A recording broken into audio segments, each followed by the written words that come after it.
petit Titi, c'est Anaël ici et je suis ici parce que en fait on parle de Katina, on parle de Katina, on parle de Katina, je parle du tarot de Katina et là je voudrais vous parler de l'oracle de Katina. Donc l'oracle de Katina, c'est l'oracle de Chris que vous pouvez trouver sur Etsy entre 10 et 15 euros je crois. Vous tapez oracle de Katina et vous tomberez sur Chris, alors je sais plus son nom, Chris, voilà. Et vous aurez ces 36 cartes. Elles sont un peu plus grandes hein, en vrai. Moi je les ai faites un tout petit peu plus petites. Il y a un dos proposé, moi j'ai fait mon propre dos. Et j'ai fait exactement les mêmes en petit et noir. Donc j'ai fait un dos noir pour les deux. Comme ça se rapproche. Puis ça me fait un dos un peu gaufré. Comme ça fait magnifique. Voilà. Et moi je vais vous présenter cet oracle de 36 cartes. Parce que bah, évidemment, voilà, Katina c'est ma passion, je vous ai dit. Voilà. J'ai rencontré... J'avais des employeurs turcs, des amis turcs, et j'étais beaucoup baignée dans cet univers-là. Et c'est comme ça que j'ai rencontré un jour ce jeu de Katina, ce tarot de Katina, cet oracle de Katina, avec, comment elle s'appelle, ma copine Seda, voilà. Et du coup, je voulais toujours en avoir un. Et j'ai même fait une formation avec, on va dire, le monsieur Musruk de Katina en Turquie. Donc comme nous avons notre Musruk national pour le normand, donc j'ai suivi sa formation, c'était super. Et bon, je savais déjà des choses avant parce que ça fait des années que je suis sur le coup. Donc voilà. Et donc là, je suis là pour vous présenter l'oracle de Chris qui a fait un super travail parce que lui, ceci, c'est un grand passionné et j'adore les gens passionnés. Voilà. Donc on va commencer tout de suite et on va prendre la carte numéro 1. Vous entendez le quad de mon Thierry. Hein. Donc la carte numéro 1, le commencement, le départ. Ici, vous voyez qu'on a des ruines tout simplement. Vous voyez qu'on a une tour ici, on a quelque chose. On a un ciel bleu, on a de la végétation qui pousse. Mais on a quand même un joli ciel bleu. Donc ici, c'est Égine. C'est quelques mois avant la destruction de Smyrne, Atalte, ou Atalti, comme on dit aussi, parce que Atarti, en turc, en grec, et voilà. Donc, quelques mois avant la destruction de Smyrne, Atarti, elle a prévenu Katina et Italia, et elles n'ont pas perdu de temps. Elles ont transformé tous leurs biens à Égine, où elles sont allées vivre chez la cousine, hein, voilà, ou la tante, ou la cousine, voilà, et elles ont acheté une maison. Et elles se sont installées à Égine. Voilà, tout simplement. Et donc, c'est le départ ici. C'est un nouveau départ pour quelque chose de mieux. C'est aussi le sanctuaire. Hein, on voit bien ici, c'est comme un sanctuaire ici avec ces pierres ici. On a construit quelque chose. Voilà, on se protège de quelque chose aussi. Donc, c'est un nouveau départ. C'est l'adaptation, le sanctuaire. Et c'est souvent pour quelque chose de mieux. Voilà, tout simplement. Ici, c'est Atalte. Atalte, c'est la joie, la chance, le 2. Donc, le 2, c'est l'union. Donc, peut-être des mariages, des choses comme ça. Donc, Atalte, c'est la sorcière de lumière, n'est-ce pas? C'est la mère terre, c'est la déesse de la fertilité, de la beauté, de la sagesse de l'Orient. Elle utilise ses pouvoirs pour la lumière, pour tout ce qui est lumineux. Et elle utilise l'occultisme pour le bien et la lumière. Donc, elle porte chance, bien évidemment. Vous l'avez vu dans un autre tirage aussi, dans le tarot de Katina. Elle apporte son aide, de la joie, donc le mariage avec le 2, donc l'union ici. Il n'y a pas d'endroit et d'envers, hein, ici, voilà, tout simplement. Après, vous faites comme vous voulez, si vous voulez vous en servir à l'envers, vous pouvez aussi, mais bon, Atalte, de toute manière, envers ou endroit, elle porte chance. Donc mariage, retour de guérison si vous êtes malade, de la fertilité pour celles qui veulent des enfants, c'est le bonheur, la beauté, la santé. C'est toujours un résultat de toute manière positif avec cette carte-là. Ici, on a la tante Foula en numéro 3. Vous voyez qu'elle est très bien apprêtée, qu'elle a un beau chapeau, elle a l'air éduquée. Donc, elle a accueilli la maman de Katina, Italia. Elle a Katina et Aneso. Aneso, c'est la sœur de Katina. Donc, elles sont allées vivre toutes les trois chez cette tante, la tante Foula, quand elles sont arrivées à Smyrne, quand elles sont arrivées de la Cappadoce. Elle a un mari, Epimondas, et elle a une fille qui s'appelle Fotini. Et vous voyez bien qu'elle est bien apprêtée, qu'elle est bien coiffée, qu'elle a l'air éduquée.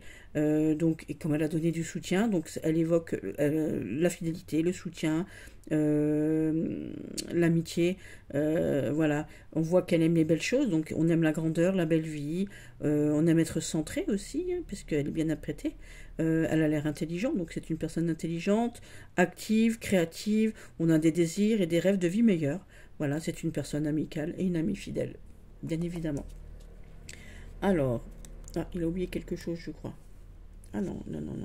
Il a oublié quelque chose ou pas? Je vais pouvoir continuer. Alors, ensuite, ici, qu'est-ce que nous avons? Nous avons Bayeta. Donc, Bayeta, c'est une fille grecque. voilà, qui se fait passer pour une prostituée turque. Donc elle se fait passer pour une turque, ici on l'a en 4. Donc c'est une bonne âme. Elle aide, hein. Elle a aidé Katina dès qu'elle en a besoin. C'est une amie à Katina, donc dès qu'elle en a besoin, Katina peut faire appel à elle. Donc elle est signe, vous voyez bien qu'elle a besoin de personne. Elle est là, tranquille, dans son fauteuil. Donc c'est l'indépendance. Comme elle se fait passer pour une prostituée, bon, c'est les plaisirs, c'est l'amour éphémère, c'est une bonne personne, elle est gentille, voilà. On a parfois du mal à la comprendre, donc c'est l'incomprise. C'est la personne qui donne d'elle-même aussi pour faire la joie et la réussite des autres. Elle aide les autres. Bayeta, elle a épousé ensuite un homme très très riche, donc c'est aussi un signe de succès à venir pour le futur, mais qui n'est pas encore tout de suite. D'accord? Voilà. Et puis avec le 4, on va trouver la réussite plus tard. Avec le 4, hein. Le 4, c'est l'harmonie, la réussite. On est posé. On est indépendant. Ici, on a les Cappadoces normalement, voilà, c'est ça, c'est trop beau, j'adore trop, c'est magnifique. Donc c'est la Turquie, bien évidemment, c'est une région historique de l'Anatolie centrale en Turquie. Son nom date du 6e siècle avant Jésus-Christ, Cappadocia, Pays-Bas. Katina est liée née, elle est restée jusqu'à ses 10 ans là-bas. Voilà, donc le 5 ici c'est le changement, donc on change de position ici, hein, voilà. Son père a été tué par un cheval, hein. Plus tard on sait que c'est à cause de Validé, la méchante sorcière. Donc comme il y a un changement ici, donc le 5 il apporte le changement, donc c'est un déménagement. Ils ont déménagé vers Smyrne une fois que le papa de Katina est décédé aussi, voilà. Donc c'est la patrie, c'est là où on est né, c'est l'ascendance, c'est les racines, c'est notre départ, c'est les souvenirs du passé aussi, c'est l'enfance, les changements de situation. C'est aussi un peu plus, c'est aussi pour plus de difficultés aussi, c'est pas toujours facile. Donc c'est pas toujours facile, hein, on est d'accord, on va le dire, hein, quand même ici. Les cartes de Katina, c'est le desté ici, vous voyez, ici on a les cartes de desté, vous voyez ici, voilà. Vous voyez ici les djinns ici là, c'est rigolo, hein, j'adore ce jeu, je suis fan. Hein. C'est un système de divination des temps anciens. En turc, ça veut dire pile de cartes, tout simplement. Desté, c'est les cartes, tout simplement. Elles ont 65 cartes avec des symboles. Donc c'est l'orientation, c'est le destin, la destinée, la divination, la compréhension de la situation.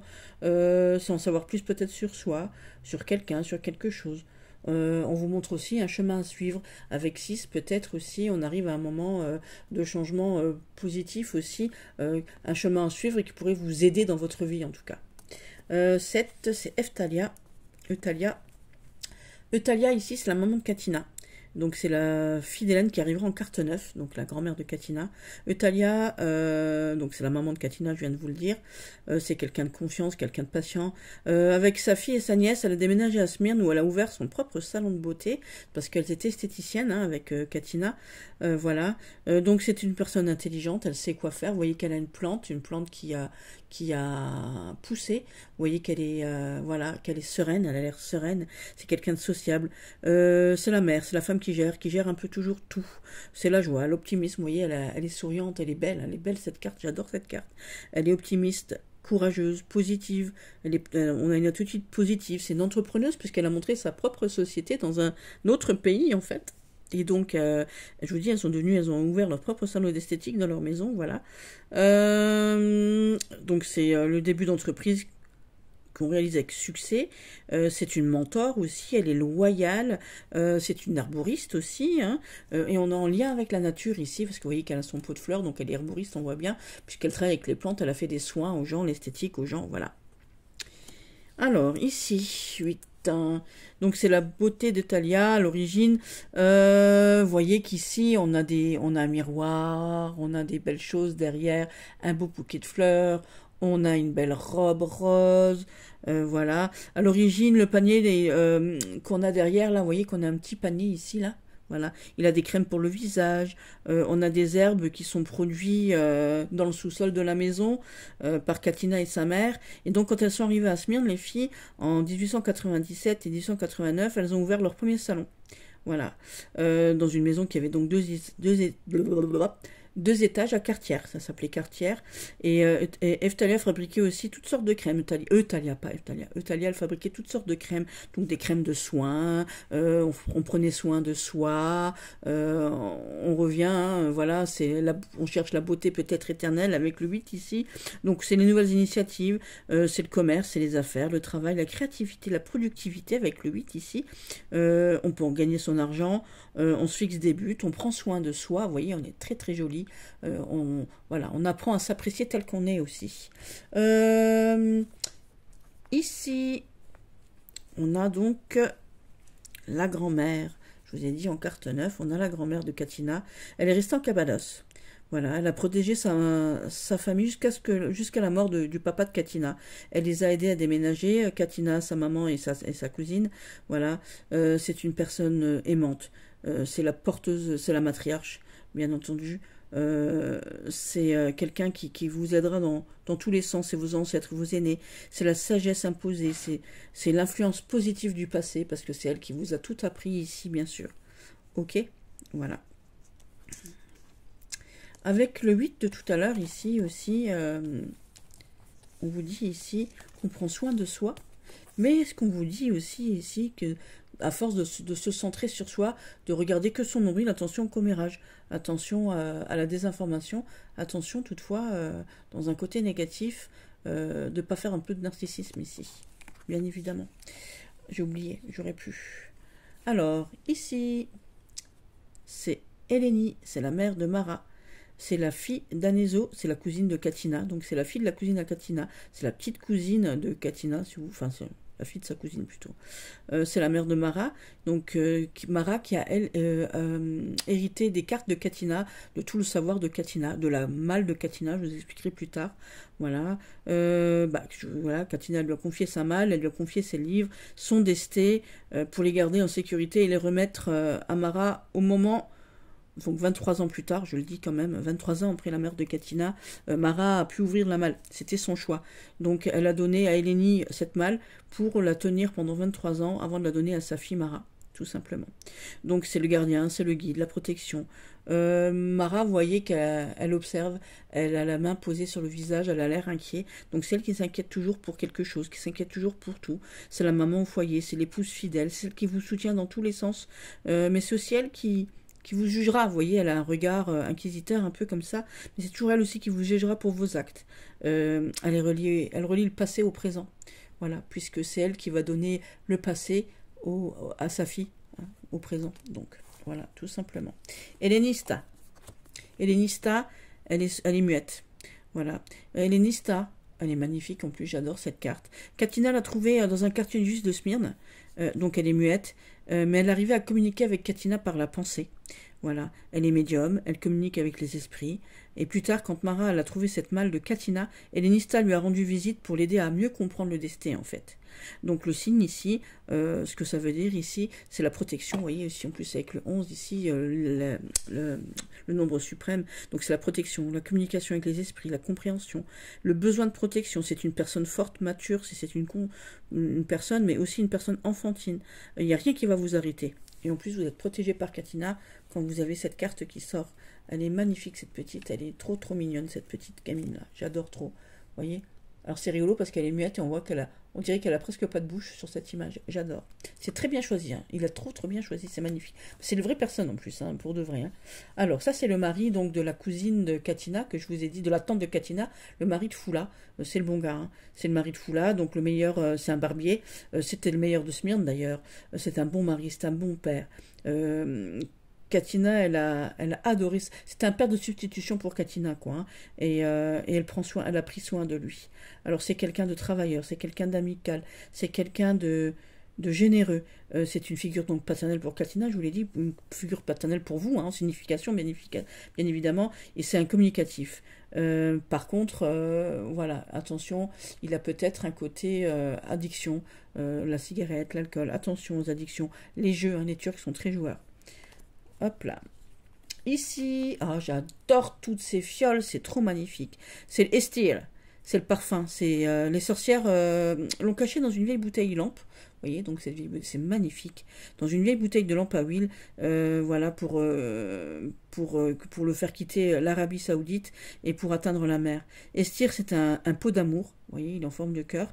Et Catinat l'a utilisé pour épouser Constantinos Karamamounos. Il a été mis en bouteille par les sorcières aînées et donc il contient tous les secrets de l'amour. Donc qui dit amour dit transformation, comme c'est une fiole pour l'amour, voilà, et qui sert à transformer l'amour. On est dans la transformation ici avec le 13. Cette bouteille, elle est super, super, super jolie. J'adore trop. Donc ici, la signification ici, c'est le nouvel amour, c'est la passion, la romance, le charme, le délice, des nouvelles choses ou des nouvelles personnes qui arrivent et qui vous apportent de l'amour, de la joie. C'est aussi le don de l'amour. Hein, voilà. Ici, c'est le grand feu de Smyrne. Tout simplement, ici, avec le 14, on vous dit de faire attention au feu et à l'eau. Donc, un peu comme la tempérance, attention, voilà, il faut vous tempérer. En septembre 1922, il y a une grande partie de la ville qui a été détruite par le feu. Ça a débuté du 13 septembre jusqu'au 22, et on estime qu'il y a entre 80 000 et 120 000 décès arméniens, grecs, turcs. Voilà. De toute manière, les Turcs, ils avaient déjà commencé le massacre bien avant ça, hein, voilà. Donc, ils avaient fait des meurtres, des viols, voilà. Des dizaines de milliers d'Arméniens et de Grecs, des hommes grecs, hein, furent déportés vers l'intérieur de l'Anatolie. C'est terrible. Ça a été un sacré coup dur en 1922 pour tous ces gens. Mais ça avait déjà commencé avant, de toute manière. Hein. Donc évidemment, le significatif, c'est destruction, guerre, bataille, violence, douleur, chagrin, haine, cruauté, sacrifice, hostilité, c'est la faim. Donc on vous dit aussi attention au feu et à l'eau. Hein, il faut savoir se tempérer, les amis. Ici, on a le hammam, donc nettoyage. Vous voyez qu'on est dans un hammam avec des femmes qui se lavent. On a des femmes au loin. On a une femme qui se passe ici de la crème ici. Donc c'est les bains de vapeur qui sont devenus populaires. C'est la thérapie, hein, c'est les bains thermales. Ça se dit, bains thermales? Oui, voilà. C'est les soins thermales. Oui, ça se dit, oui, c'est ça. C'est comme une forme de thérapie. C'est une méthode de nettoyage, de détente. Dans les cultures islamiques, on apporte beaucoup d'importance au hammam. C'était à la fois religieux et civique, hein, nettoyage par les ablutions. C'était les hommes comme les femmes. Donc la signification ici, c'est le lavage, hein, tout simplement. Vous voyez, elles sont dans l'eau. En train de se nettoyer. Donc c'est le lavage, le nettoyage, la relaxation, le rajeunissement, le repos, la communication, parce que vous voyez qu'elles discutent entre elles ici aussi. On a quand même des gens qui discutent, donc c'est un lieu de rencontre. C'est une journée au spa, une journée tranquille. Voilà, c'est toutes ces choses-là. Ensuite, hop.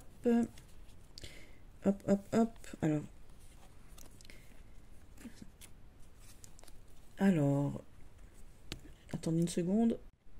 Alors, désolé, mais j'ai mon téléphone qui a sonné. Voilà. Donc, c'est Istanbul. Enfin, Constantinople de l'époque, Istanbul, plus grande ville de Turquie. C'est un grand centre économique, culturel et historique du pays. C'est là que Catinat a rencontré une des sorcières, hein, ici. Voilà, quand elle était en visite, c'est le sultan. Tout simplement. Donc en significatif, c'est le voyage, les voyages d'affaires, le commerce, les tentatives d'obtenir quelque chose, hein, puisqu'on va prêcher pour sa paroisse en fait. C'est les croyances, les croyances et puis les oppositions aussi, puisqu'on n'est pas toujours obligé d'être d'accord avec tout le monde, bien évidemment. C'est aussi une situation hors du commun qui apporte donc du changement, bien évidemment. Du changement ici avec le numéro 16. Ensuite, on aura Smyrne, c'est la Turquie, la ville Izmir. Izmir, ici, en 17, j'aime beaucoup, beaucoup cette carte aussi. C'est une ville métropolitaine sur la côte ouest de l'Anatolie. C'est la troisième ville du pays après Istanbul et Ankara, et c'est la plus grande agglomération de la mer Égée. Donc, Catinat l'a aménagé là-bas à Smyrne avec sa mère et sa cousine en 1888, j'allais dire en 88, en 1888, et elle est devenue la femme la plus puissante de la ville, la petite Catinat. Donc, c'est l'espace personnel au niveau significatif, c'est le lieu de vie, la société, le développement, la coopération, les commerces, les changements, la communication, le profit, enfin c'est toutes ces choses-là.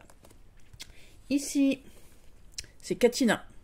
Donc Catinat, Atarte Catinat, donc c'est une fille intelligente, impitoyable, vous voyez, voilà, elle se laisse pas faire Vous voyez elle a une baguette dans les mains ici. Elle est impitoyable aussi. Elle est prête à tout pour arriver. Voilà. C'est la fille de Thalia, moitié grecque, moitié turque. Et elle rencontre Atarté, la sorcière turque, qui lui présentera donc la magie. C'est Atarté que vous avez tout à l'heure, cette fée de lumière, enfin cette sorcière de lumière, qui va apprendre à Katina tout ce qu'elle sait. Voilà. Donc c'est l'amante, l'épouse, la mère forte. Voilà, tout simplement. Elle est tout ça, Katina. Donc l'amante, la mère, la femme forte surtout, c'est vraiment la femme forte. Ici, c'est le journal de Katina, bien évidemment. J'aime beaucoup aussi cette photo-là. Voilà, donc c'est les connaissances, la sagesse, les secrets. Voilà, c'est étudier, apprendre. C'est un travail peut-être spirituel, peut-être aussi l'illumination. Ensuite, voilà, donc ça c'est la maison de Katina. Donc c'est la banlieue de Smyrne qui est devenue une grande station balnéaire pour les riches à Smyrne. Et donc c'est les vacances, c'est l'évasion. Vous êtes peut-être en route pour un rendez-vous, c'est un nouveau logement temporaire. C'est quelque chose d'agréable, mais quelque chose de temporaire, parce que c'est les vacances, tout simplement. C'est la station balnéaire, c'est les vacances. Ici, avec la 21, ici, alors pour dire son nom, ça va être terrible, il est super sympa en plus, c'est Constantino Karamanos. C'est le deuxième mari de Katina, il est riche, influent et il est bel homme. Donc il est agréable. Donc au niveau significatif, c'est une personne agréable, une personne aimante, qui aime la fête, qui ferait n'importe quoi pour toi, qui est sociable, affectueux, mais qui est aussi parfois influençable et immature. Vous voyez, il est encore un peu jeune d'esprit ici. Ensuite, on a Antoinette, il me semble. Oui, c'est ça. Donc, c'est Antoinette Lafonde. C'est une Française de la haute société. Vous voyez comme elle est bien habillée, bien apprêtée. Elle a un petit chat, un petit minou dans les mains. De la haute société. Elle a aidé Katina à apprendre les bonnes manières. Parce que, bah oui, pour épouser un sultan, pour épouser des hommes riches, il faut avoir de bonnes manières. Elle arrivait de rien, la pauvre petite Katina. Et donc Antoinette, Antoinette Lafonde, elle a aidé Katina à apprendre les bonnes manières. Et en retour, Katina, elle a guéri son fils malade. Parce que, voilà, Marc, voilà, était malade et elle l'a guéri. Donc, au niveau significatif, vous voyez bien que c'est une personne riche. Donc, personne riche, gentille. On peut dire aussi qu'il y a peut-être un secret qui vous pèse, parce que vous voyez, elle a l'air pensif. Elle a l'air, voilà. Et puis le chat, c'est le secret aussi. Donc il y a peut-être un secret qui vous pèse. Et une aide vous sera proposée, mais vous devrez peut-être... on devra peut-être donner en retour, tout simplement. C'est un prêter pour un rendu, c'est la générosité. C'est un petit peu le 6 de denier, vous voyez, voilà. C'est un peu ça. Ensuite, Mara. Donc Mara, c'est la nièce de Katina qui va hériter de sa malle. Donc elle ressemble à Katina en plus, c'est rigolo. Et elle est sur cette malle, vous voyez. Elle a les mains posées sur cette malle. Donc c'est Mara, donc c'est l'héritière de la malle de Katina, c'est la fille d'Hélène, la carte numéro 10. Donc ici on parle de choses scientifiques, de sorcellerie. Donc c'est une sorcière. Elle a hérité des potions, elle a hérité des sorts, elle a hérité des jeux. C'est une femme plutôt moderne, puisqu'elle a vécu dans l'ère moderne quand même. Voilà. Donc en significatif, vous êtes le protagoniste, vous êtes l'élu aussi, parce que Katina l'a choisi. Voilà. Vous êtes une personne qui a de l'instruction, dynamique, quelqu'un qui a soif de connaissances. Vous mettez en lumière les secrets, puisque vous ouvrez la malle. On recherche aussi la vérité, puisqu'elle a cherché à savoir. Moi, j'ai regardé aussi tous les épisodes en turc et en grec de la vie de Katina. Donc, il n'y avait pas de sous-titres, mais ça m'a aidé malgré tout à comprendre la vie de Katina, plus les livres que j'ai. Donc, ça m'a aidé à trouver, à comprendre la vie. Voilà. Donc, je reviens à cette petite Mara. Donc, vous êtes protagoniste, élue, la personne instruite, puisqu'elle est étudiante aussi, Mara, dynamique, soif de connaissances, parce que vous ouvrez la malle. Vous mettez en lumière les secrets, parce que vous ouvrez la malle. Vous êtes dans la recherche de vérité, parce que elle voulait comprendre le destin. Vous êtes étudiante, universitaire, vous écrivez, vous avez fait des études, c'est le commerce, c'est les intérêts aux autres et les aides aux autres aussi. Ensuite, on a Paris, ça sera la meilleure amie de Katina, mais, c'est le paria. C'est l'infidélité. C'est la meilleure amie de Katina, mais elle l'a trahi. Elle a couché avec Sirius, le troisième mari de Katina. Et Katina, quand elle les a vus ensemble, parce qu'elle les a pris en flag, elle les a tués à coups de couteau pendant que Smyrne brûlait en 1922. Voilà. Donc c'est l'ami infidèle. Faire attention aux gens qui vous entourent. Ne pas faire confiance facilement à cette personne. Par contre, c'est quelqu'un qui sait faire, cette femme-là. Donc elle est compétente, organisée, mais hyper jalouse. Et vous voyez, elle sait jouer de ses attributs pour arriver à ses fins. Petite Villanova.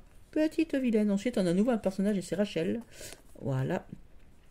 Donc Rachel, ici, vous voyez la pauvre, on va cacher, on va mettre la main comme ça, voilà. Rachel, c'est la troisième épouse de l'apôtre Paul, et elle fait partie des vies antérieures de Mara. Mara que vous avez vu, alors ici, voilà. Donc c'est une des vies antérieures, cette femme-là, ici Rachel, c'est une des vies antérieures de cette jeune fille qui est là. Voilà, tout simplement. Donc c'est une des vies antérieures de Mara, donc c'est une jeune fille juive, bien évidemment, née en Crète, en 48 sous l'emprise romain, donc en l'an 48, pas en 1948, non, 1848, sous l'emprise romain. Elle est élevée et nourrie par des sorcières spirituelles qui l'ont initiée donc aux arts martiaux et à la guérison. Donc c'est les ancêtres des sorcières. Donc voilà, tout simplement.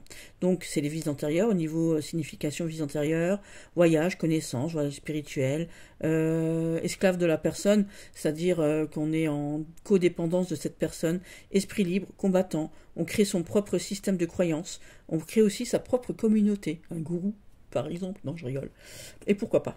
Ensuite on a le ruban rouge. Donc sur mes cartes toutes noires, c'est le seul qui a de la couleur ici. Donc ce ruban rouge ici, c'est les sorcières qui suivaient Athalte et portaient tous un bracelet avec des croix et des symboles noués sur un fil rouge. Donc ici comme ça, voilà tout simplement. Et Katina, elle l'avait toujours à la main. Voilà tout simplement. Ou alors elle l'accrochait autour de son cou avec un fil rouge. Voilà. Avec cela, ce que je te demande sera fait et ce que je crains sera dissous, et ce que je veux, je l'aurai, disait-elle. Donc ça, je vais vous le redire, écoutez bien, avec cela, ce que je demande sera fait, ce que je crains sera dissous, et ce que je veux, je l'aurai. Donc ça, c'est une phrase de Katina. Voilà, tout simplement pour avoir tout ce qu'elle veut avec ce fil rouge. Vous savez, vous devez accrocher, c'est kabbalistique aussi le fil rouge. Hein. Donc la signification, c'est protection, force, foi, chance, bonheur, amour et bonnes choses. C'est les réalisations des choses, la victoire sur le mal et surtout l'appartenance à un groupe, bien évidemment, puisque toutes les sorcières avaient le même. Ensuite, on a le mari de Katina qui a été tué par Katina. C'est lui qui a trompé Katina avec Paris. Donc c'est le troisième mari de Katina. C'est lui qu'elle a aimé plus que tout. Elle était folle de lui. Elle l'a épousé après la mort de Constantinos, la carte numéro 21, c'est le jeune homme avec la petite moustache là. Voilà, je vais vous le montrer. On va chercher Constantinos en numéro 21, c'est le jeune homme avec la petite moustache, le bel homme. Alors où es-tu, Constantinos? Il doit être quelque part par là, il est là, c'est lui. Elle a épousé lui après lui quand il est mort, et lui elle en était raide folle, elle en était réelle dingue. Elle a tout fait pour avoir cet homme-là. Donc elle l'a épousé après la mort de Constantinos. Il était difficile à gérer, il n'était pas très ouvert, il était infidèle avec Paris. Donc Paris, c'est la jeune femme toute nue sur le bord de la baignoire, là, vous voyez. Et Katina les a tués. Donc au niveau significatif, c'est l'homme inconstant qui vous met toujours en l'épreuve. C'est aussi un homme organisé, parce que pour avoir des vies multiples, il faut être organisé. C'est un homme secret, un homme jaloux, qui a des vies secrètes. On ne sait pas toujours tout, et on a tendance à se mettre en danger. Donc ça, c'est significatif. J'adore ce jeu, j'adore ce jeu. Ce jeu est une merveille. Je remercierai jamais assez Chris d'avoir fait ce magnifique oracle, il est merveilleux. Ici, alors je sais pas comment on le dit, c'est Scudal, ou Sedal. Alors c'est un parfum d'autrefois, dans une jolie fiole. Hein. C'est les sorcières croyaient que c'est Sefdal, ou voilà, et était le filtre d'amour. On pensait que c'était un filtre d'amour, et c'est celui qui unit deux personnes très amoureuses. C'est la potion qui ramène un amoureux. C'est une potion qui réunit les deux âmes. C'est magnifique. C'est magnifique, relié peut-être du ciel, de la terre au ciel. Moi, c'est comme ça que je le vois. Ici, on voit qu'il y a deux cœurs, les uns au-dessus des autres. Là, c'est magnifique. Donc, je vous le redis. Hein. Donc, c'est Sefdal, parfum d'autrefois. Voilà, c'est un filtre d'amour qui unit deux personnes amoureuses. Donc, niveau significatif, votre proche vous reviendra et votre amour finira par gagner. Donc, si certaines d'entre vous m'entendent et qui me connaissent, je sais de qui je parle. Vous entendez. Donc, cette carte, elle est peut-être faite pour vous. Voilà. C'est une personne qui revient du passé. Voilà. Après une période de froid et de difficultés, l'amour et la joie reviennent. Et c'est deux âmes sœurs. C'est la moitié. C'est tout ça. Il y a le marché aux épices après. Donc le marché aux épices que j'adore aussi. Cette carte est magnifique. Elle est pleine de lumière. J'ai l'impression de sentir les odeurs tellement c'est joli. Donc le Moyen-Orient, bah, il est célèbre pour tous ses épices, pour tous ses arômes. Bon, bah, beaucoup sont utilisés dans les sorts, hein, bien évidemment. Donc le basilic, le girofle, enfin toutes ces choses, la belladone, tout, enfin voilà. Ensuite, bah, les huiles aussi, hein, bien évidemment, l'oliban, tout ça, voilà. Donc les significatifs, les significations ici c'est la joie de vivre, la vitalité, parce que les épices ça met de la vie, hein, ça met du boost. Donc c'est la joie de vivre, la vitalité, la vie qui a du sens, la vie qui a de la couleur. C'est l'antidote aussi à tous les maux. C'est l'ingrédient qui réalise les souhaits. Il faut profiter du cadeau qui vous est offert maintenant. On mettez de la couleur et mettez de la couleur et du parfum dans votre vie et ça amène les pensées positives. Bien évidemment, quand on pense positif, il ne peut nous arriver que du positif, bien évidemment. Ça, beaucoup de gens ont tendance à l'oublier. Alors, là aussi, c'est un nom difficile à dire. C'est un bonhomme. C'est le premier mari de Katina. C'est Spiros Smerpeteglu. Voilà, enfin, je ne sais pas si je le dis bien, mais c'est pas grave. C'est le premier mari de Katina. Elle a eu un coup de foudre pour lui, c'était son premier coup de foudre. Et lorsque Foula, c'est la carte numéro 3. Donc Foula, carte numéro 3, elle ne doit pas être loin. 1, 2, 3. Foula, tu es où, Foula? Bah mince, je la trouve plus. Donc là, vous savez, la tante de Katina qui était bien habillée. Attendez, je vais la trouver. Alors, hop, la Foula. Donc, voilà. Donc c'est le premier mari de Katina ici. Hein, voilà, on va l'appeler Spiros, hein, c'est plus simple. Elle a eu un coup de foudre pour lui et quand elle a été hébergée par Foula, Katina, pour les vacances, il a été tué à Smyrne, voilà, dans le port. Voilà. Parce qu'il a été tué parce qu'il a refusé d'obéir aux ordres du sultan, tout simplement. Donc en vacances chez Foula ici, voilà, Katina et son premier coup de foudre, son premier amour, sont partis là-bas et à Coriali, voilà, tout simplement. Et il a été tué là-haut parce qu'il refusait d'obéir. Donc c'est l'homme bon, c'est le bon mari, c'est le dynamique, le courageux, le spontané, c'est le premier amour. C'est le bon ami, c'est le fils, le frère qui est toujours là pour vous aider. C'est lui qui vous offre aussi une belle vie. Parce que je pense que s'il avait toujours vécu, elle aurait été mariée longtemps avec lui. Il ne serait pas mort comme ça. Ensuite, le serviteur ici. Alors lui aussi, c'est le serviteur. Straviakia ou un truc dans le genre. Straviaka, bon, bah, je sais plus. C'est le serviteur, l'assistant. C'est l'assistant de Talia, de la maman de Katina. Hein. Donc c'est l'assistant, l'aide, la personne de confiance. Ici, on a le sultan qui arrive ensuite, donc c'est le titre propre du pays des musulmans. Voilà. C'est Abdulhamid, Mehmed V et Mehmed VI. Donc personne d'être dans le pouvoir, personne d'autorité, c'est un leader, un juge strict, probablement infidèle, autoritaire. Vous voyez, il a l'air... dépassé par les événements, le gars, hein, de toute manière, hein, voilà, voilà, c'est un truc de fou. Donc voilà, il a. Donc c'est un titre qui est propre dans les années de Katina, hein, bien évidemment. Aujourd'hui, ça n'existe plus. Hein. Voilà, je le dis quand même. Dans ces pays-là, hein, en Turquie en tout cas. Ensuite, on a Tokapi. Donc Tokapi, j'adore cette photo aussi, c'est magnifique. Bah, c'est le centre administratif.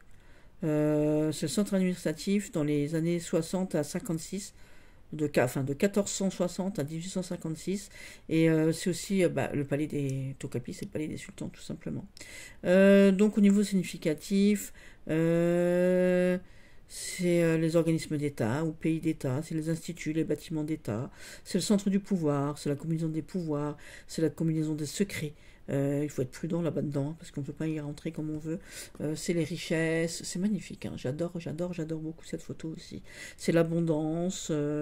C'est peut-être aussi des abondances et des richesses. On a tellement d'opulence que ça peut amener du gaspillage. Voilà, si on ne les traite pas avec respect. C'est les mouvements commerciaux et c'est aussi la diplomatie, bien évidemment. Ensuite, on arrive au coffre de Katina. Donc, le coffre de Katina, ici, qui est magnifique, avec ses tiroirs. J'aimerais bien voir le même. Voilà, mais moi, j'ai qu'un tout petit coffre. Bon, c'est un appel, je veux un coffre. Merci. J'aimerais. Je sais pas, j'aimerais bien. Donc, le coffre. Ici, les livres, les journaux, les sorts et les potions de Katina, c'était son jeu de destin qui était retrouvé dans sa malle. Elle les gardait tout cela et pour elle, c'était son plus grand trésor. Donc, ici, c'est le trésor, c'est quelque chose de précieux. Donc c'est les richesses, c'est les secrets. C'est les secrets pour celui qui possède la clé, bien évidemment, parce que quand c'est fermé la clé, voilà. On trouvera toujours ce qu'on a besoin, toutes les connaissances qu'on a besoin. Ça relie aussi le passé au présent, puisque c'est un don de Katina. Et je ne sais pas si vous voyez dans la malle ici, parce que dans cette malle ici, on a un trou ici, voilà, il y a des choses cachées et tout. Il faut regarder les épisodes de la vie de Katina, vous verrez. Valinde, c'est la vilaine sorcière, elle est noire. Tout simplement, c'est la sœur jumelle d'Atarté. Donc une était blanche et l'autre avait la peau très noire, elle faisait très peur. Donc ça, je vous l'avais déjà dit quand j'avais présenté les Destés. Donc c'est la sœur jumelle d'Atarté. Donc elle utilise ses pouvoirs magiques pour le mal, hein, pour le sombre, pour les ténèbres. Voilà, quand elle apparaît dans un jeu, bah, c'est négatif. Forcément, toutes les bonnes choses s'éteignent. Donc c'est le signe de malheur, la signification c'est malheur, c'est le pire, c'est les volontés non réalisées, c'est le désastre, la destruction, la malchance, voilà. Et seul Atarté peut vous aider face à Valinde. Donc Atarté, Valinde et Dastar sont donc les filles d'Assiranta, je vous avais dit. Et donc on a la victoire ici avec la potion des 13 lunes. J'adore, ça me fait penser à mes petites bouteilles à moi. J'adore. Donc c'est la potion des 13 lunes. Ça donne aux sorcières le pouvoir de réaliser tout ce qu'elles veulent pour gagner. Voilà. Donc pour gagner le procès, pour gagner une conversation avec un bien-aimé. Donc significatif, c'est le succès, c'est le bonheur. Tout est couronné de succès. C'est le grand succès. Voilà, c'est quelque chose d'extraordinaire qui vous sera offert. C'est le destin qui vous réserve le merveilleux. C'est encore mieux que les cartes de Katina ou Katina. Voilà. Donc c'est tout pour cette présentation de cet oracle de Desté qui a été réalisé par Chris, je sais plus quoi, mais je vous mettrai l'arrobase. Voilà, et vous pourrez trouver, son Desté, son oracle de Desté. Vous allez sur Etsy. Et vous pouvez acheter le PDF. Moi, c'est ce que. Voilà, moi, c'est Jeu de 32. C'est Cindy qui m'a offert ce magnifique PDF. C'était mon cadeau de Noël. Voilà, et j'adore. Je suis trop contente. Merci, ma Cindy. Merci, ma Cindy. Du coup, je lui ai offert mon testé à moi. Voilà. Et c'est un merveilleux cadeau. Voilà. Et regardez-moi ces cartes, comme elles sont belles. Voilà. Merci, Chris, pour ce joli jeu. Voilà, mes petits loulous. Mes petits titis. Je vous aime fort. Je vous embrasse fort. Et je vous dis à bientôt pour un tirage avec cet oracle. Bisous, bisous.